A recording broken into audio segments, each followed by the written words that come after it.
কাতারে ইসরায়েলের হামলার পর দোহা ও ওয়াশিংটনের মধ্যে প্রতিরক্ষা সহযোগিতা চুক্তি চূড়ান্তের পথে এগিয়েছে।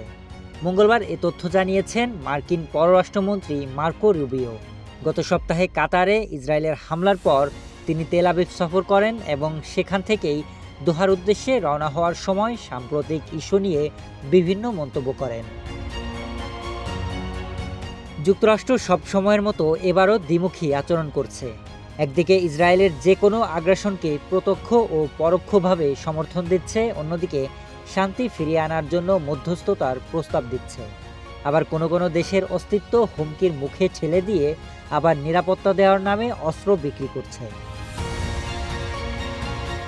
সম্প্রতি কাতারের তেল আবিবের হামলা যুক্তরাষ্ট্রের এমন আচরণের প্রত্যক্ষ উদাহরণ। একদিকে ওয়াশিংটনের মদদ ছাড়া ইসরায়েলের এমন দুঃসাহস অকল্পনীয়, অন্যদিকে দোহাকে নিরাপত্তা দিতে যুক্তরাষ্ট্রের প্রতিরক্ষা চুক্তির প্রস্তাব। সব মিলিয়ে ইহুদিবাদী দেশটিকে সামনে রেখে আসল ফায়দা লুটছে ট্রাম্প প্রশাসন। আবার কাতারকে গাজা যুদ্ধে মধ্যস্থতাকারীর ভূমিকা থেকে সরে না দাঁড়ানোর আহ্বান জানিয়েছে দেশটি। মার্কো রুবিও জানান, গাজা যুদ্ধে একটি চুক্তি হওয়ার জন্য কারো হাতেই খুব বেশি সময় নেই। দোহার উদ্দেশ্যে তেল আবিব ত্যাগ করার সময় রুবিও আরও জানান, বিশ্বের কোনো দেশ যদি মধ্যস্থতা করতে সাহায্য করতে পারে তবে কাতারই একমাত্র সেই দেশ।